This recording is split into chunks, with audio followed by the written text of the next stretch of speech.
So greetings. This is CSC 241, Computer Architecture, and we are launching this session while others are enjoying what used to be Columbus Day. I think the official term for the holiday now is Indigenous Peoples Day, if I'm not mistaken. In any case, I wanted to call out that if you see a link in the study guide as you're studying further in our module, what you're going to see and encounter is pretty much more of the same that we've encountered in module 2, just to greater depth and complexity. The solution that we need to engage for this module is much like the solution that you submitted. I'm still scoring those and I'll have credit posted later today, but essentially what you have is another round of logic gate creation and implementation. So you're going to repeat the same activity for the module 3 solution, just to a greater depth. Remember that we've been calling out specific innovations, including MUX and DMUX, XNOR and XOR, and so on. Does anyone have any thoughts or questions before we extend the casino example we shared on Friday? No.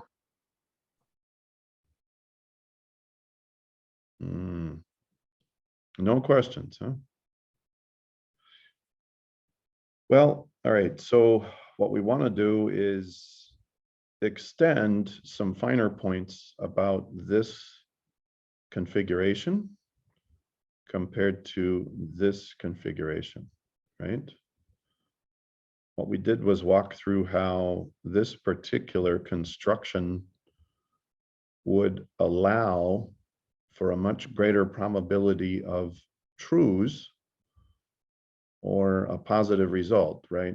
You'd have a 1 or a true in so many entries of the truth table. So with 8 attempts, with basic probability, and again, I just wanted to share the caveat that those are some oversimplifications. When you have more of the smaller logic gates and they terminate with ORs, meaning you have more basic logic gates with 2 inputs each, but they all funnel into a series of ORs, what you're going to get is more permissive or a much greater chance of hitting a true, okay? So those two interests are important to remember. If you have more of the ORs in the mix, you're going to have a greater chance of true. If you have smaller and more of the ands, right, you're going to have a greater chance of true. Let's look at this scenario. If we look at this scenario, if we have fewer ands, right, we have multi-input ands, and ultimately we have fewer ORs. We've only got 1 OR here. The chance of triggering a true with a single truth table, a series of truth table inputs. So if we take a single truth table and feed those possible combinations into the inputs, basically we have something that's less permissive or less likely to happen. So we have 1 out of 8 chances that something would happen. If we reduce 2/16, we'll have 1 out of 8 chances. So we have a less permissive scenario based on, or a less efficient, depending on how you decide to describe this. You can say, well, we have a complex logic gate here that is going to trigger a true less often Now, one of the realities is that in real life, and this is where I'm going to try to be faithful to our math professors. If we enter all the possible combinations that are likely from a truth table in a single series of input to determine the probability of the outputs, one thing you need to understand abundantly, about probability is that in real life, a truth table represents all of the possible combinations that could hit in any given random occurrence of inputs, right? But in real life, Mother Nature doesn't cycle through each of those possible combinations in a neat order. Depending on a variety of factors that are beyond anyone's control, random nature is truly random. And you can flip a coin or you can play cards, and what you'll find is that there are cases where things just don't happen for a long stretch of time, and then they happen consistently for a fairly long stretch of time. If things are truly random, they just happen when they happen. And it's not that the universe decides, okay, we don't want Professor Kentop to be seen as a liar here, so we know that this truth table dictates the 8 possible scenarios of inputs, and so we're gonna make sure that each one of those is input in that order, so that what comes out is 1 out of 8. In reality, we don't get that kind of precision with random events. So one of the challenges of probability is to understand that there are cases when things are intentionally or truly random, as opposed to mankind mucking with the scenario so that things are slanted in the favor of the house. Then you add human behavior on top of this, it gets to be pretty complex. So there you have it, my qualifications for what we covered on Friday. Just remember the pattern here. If we have more and smaller configured in parallel here, these are all side by side, right? And we have more ors, then we have a greater probability that things will be true. If we have serial implementations of and, why do I say serial? If you open up this and, you'll see a 2-input and feeding into a 2-input and feeding into a 2-input and, which creates a 4-input and. This is a serial input of an and. We have 2 inputs that feed out into a second and, into a third and, into a fourth. So the ands are connected so that they trigger in series, right? So we go down to here. You don't have 2 ands, you actually have 3 ands strung end to end to end. So these ands are configured in a parallel configuration. These are in series. If they're smaller logic gates with fewer inputs and they're configured in parallel and there are more ors in the mix, all of those things contribute to a greater probability of true outcomes. If you have many more ands that are configured in series and fewer ors, you have a much less chance of a true for the same number of inputs on the whole. Probability is a fascinating study, and if you get a chance to take a special topic in the math department on probability, I would think it's well worth your time. Are there any questions about the finer points of the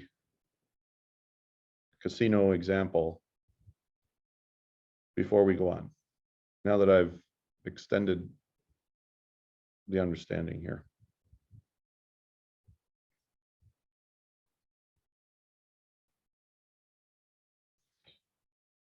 So As we take a look at the last part of our study guide, if you understand the basic behaviors of the most common logic gates,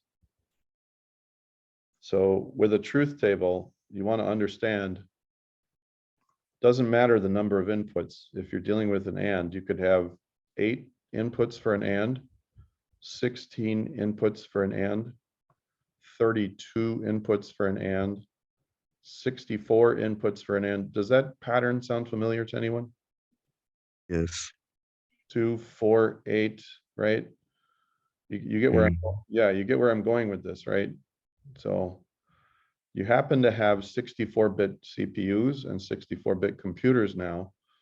So when you're dealing with the computer architecture, you're dealing with logic gates and with digital components that can have 8 inputs, 16 inputs, 32. We're going to go into that in more detail, but before we go there, you need to understand the basic behaviors of the most common ones, especially NAND, NOR, XOR, and XNOR. What do we mean by behaviors? We mean this right here. We want you to know what the truth table is going to look like. So does it matter how many inputs there are for an XNOR? Well, no, not really. As long as an XNOR, regardless of the number of inputs an XNOR has and the size of the truth table, if the inputs are all the same, whether they're all zeros or they're all ones, an XNOR will trigger a true. So an XNOR's primary behavior in logic statements is if inputs all equal 0 or inputs all equal 1, then output equals 1. Else, output is false, right? That's the basic statement of logical behavior that we're talking about. So we want you to know the truth tables, canonicals, and logical statements for each of these. And those are in your textbook and in the study guide. And that's where we're going next. Now in this final page,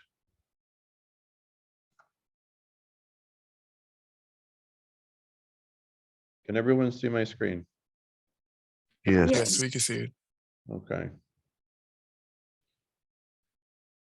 So earlier, in an earlier module, we provided a reference for you, and it was a set of PowerPoint slides provided by the author. Yes? And essentially, he walked through a series of steps, an orientation, if you will, of the hardware simulator.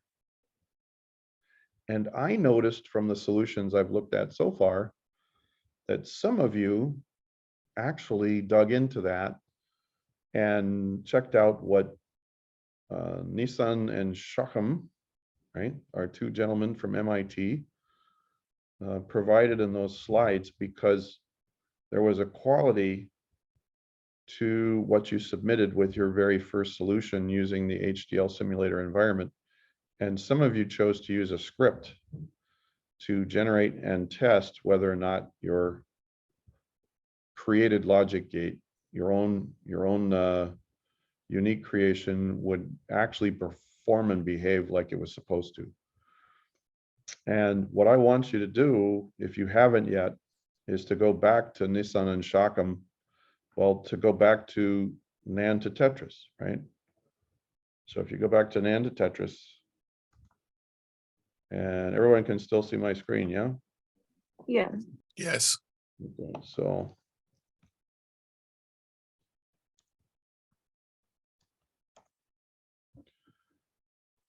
and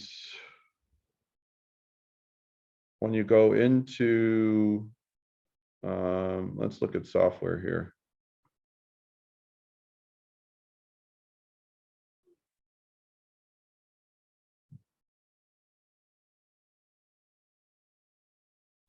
There are basic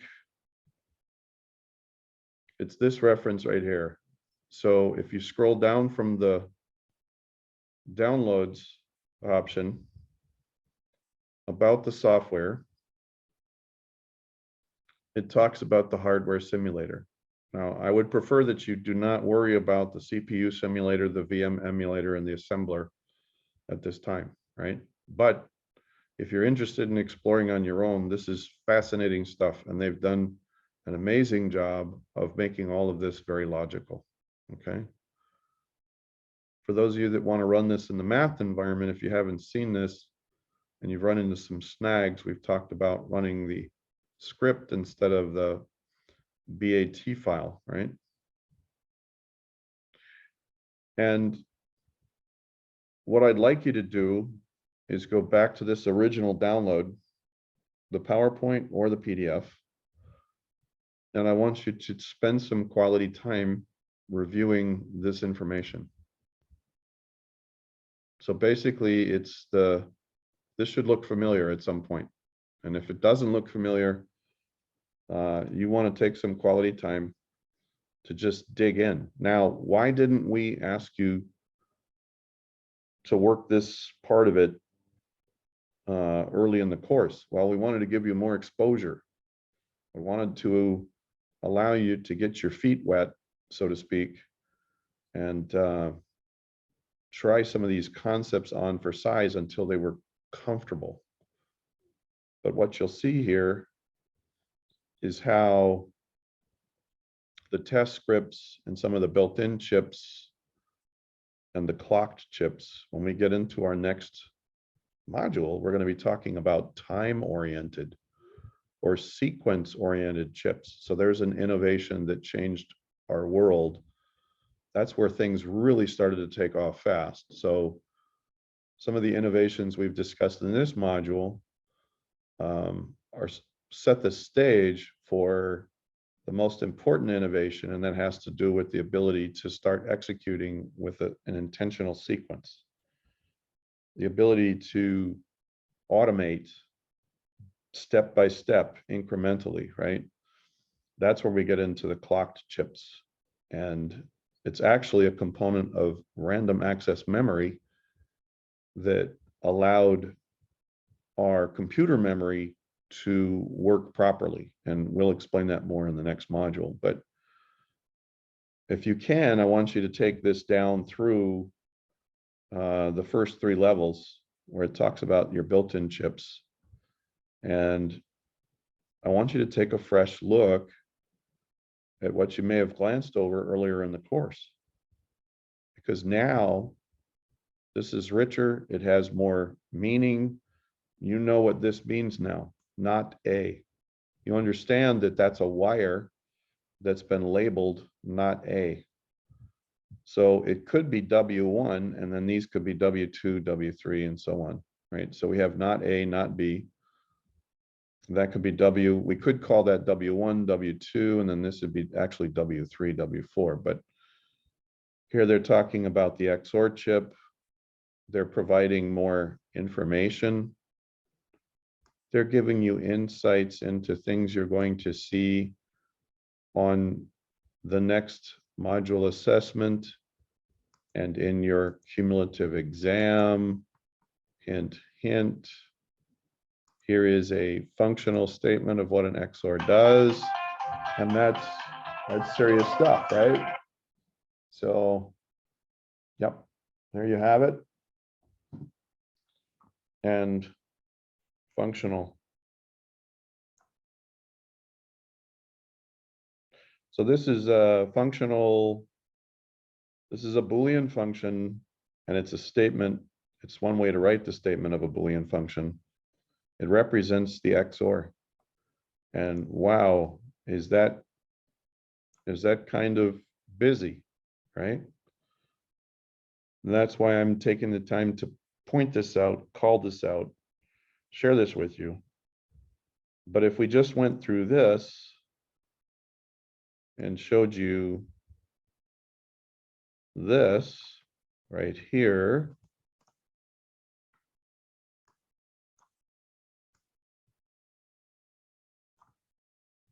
We have two nuts, we have two ends, we have an or.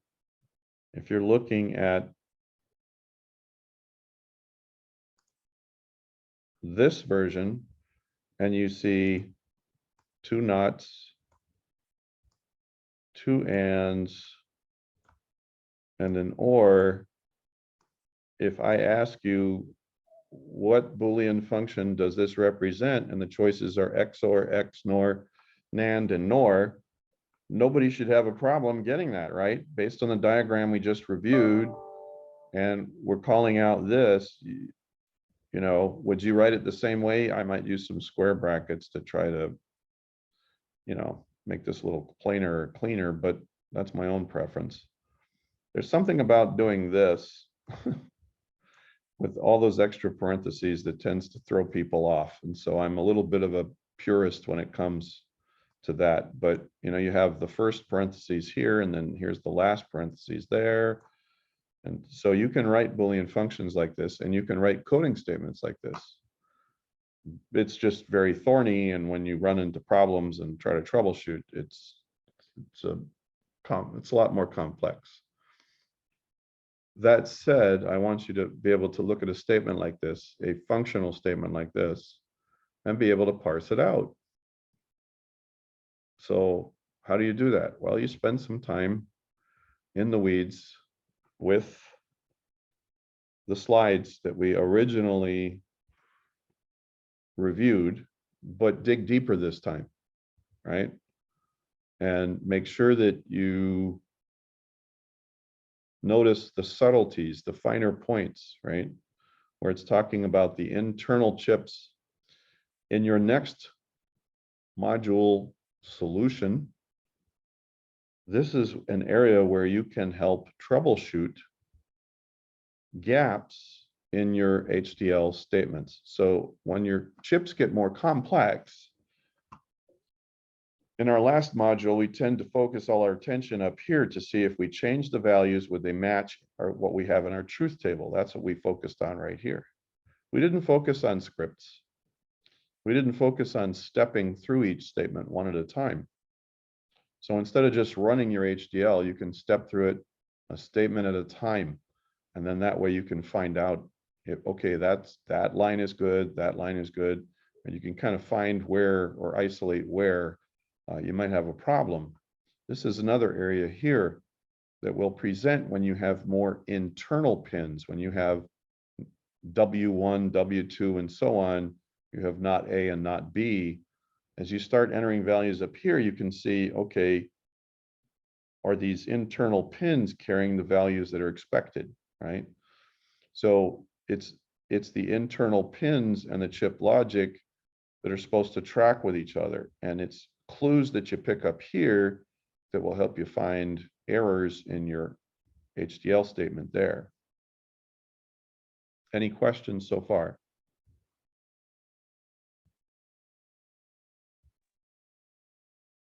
No, no question. Okay, so it talks about clocked right here. Again, we're going to explore clocked in the next module, so you don't have to worry about this. But it's good to understand that if you're using a built-in chip that has a sequential component, if it has a clocked component, the internal parts are going to have this different criteria listed. So when you see clocked, that's the first clue that you're dealing with a timer sequence logic gate, right? And timer sequence logic gates, again, we'll get into much greater detail. A convenient debugging tool, right? So I want you to spend the time to review this so you get that sometimes you're not going to want to run the whole thing and see if it clears. You might want to step into each line with this option instead. And you're going to see this screen transform step by step if you use this option instead of the just run it option, okay? The goal here is to get you to understand how rich this tool is. It's an interactive resource that helps you troubleshoot as you're building your components. And what you don't want to miss is that It's not some cheap freebie. This is literally the same kind of software that they used 10 years ago to design Intel processor chips. And the software cost $2,500 and was used in fabrication facilities. And now it's available to you in this course provided by the authors. So it's really pretty amazing stuff when you think about it. And it's very underappreciated.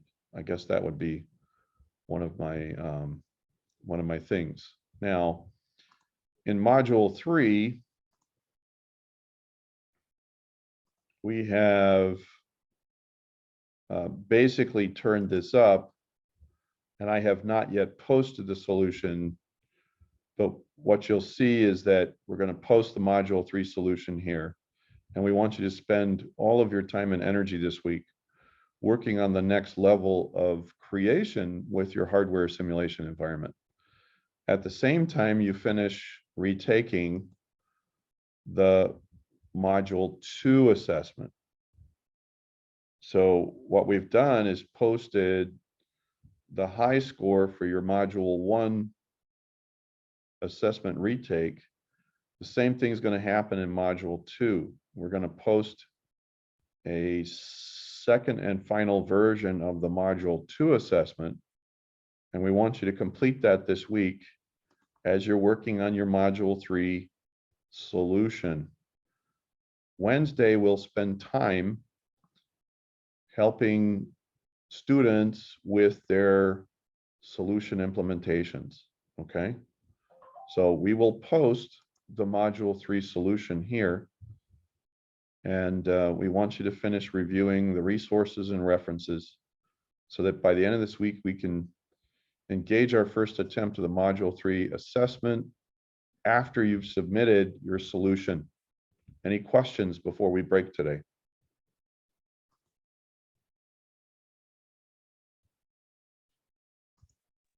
No, no questions. Okay. So here we are on the last page.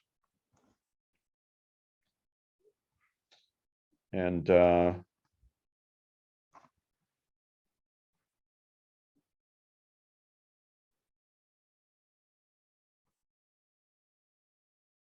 interface details. So I'm calling this out. I'm calling this same thing out for the internal, right?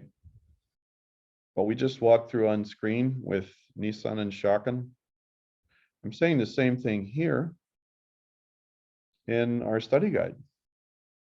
So when you run into a snag with a more complex logic gate, in our first solution, you were to have at least 2 different logic gate components, 2 different ones.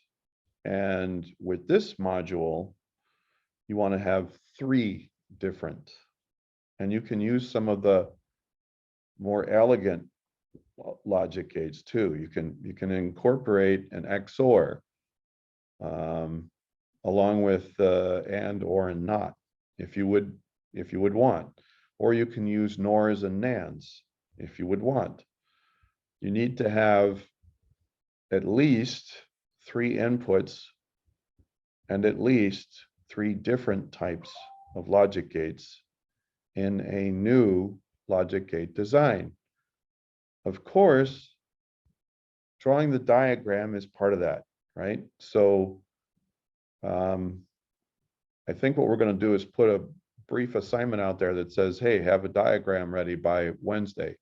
What we'll do is review the diagrams together like we did, but then we want you to get started in this manner, building out the HDL after you do the truth tables, the canonicals, the logic statements, and so on, okay?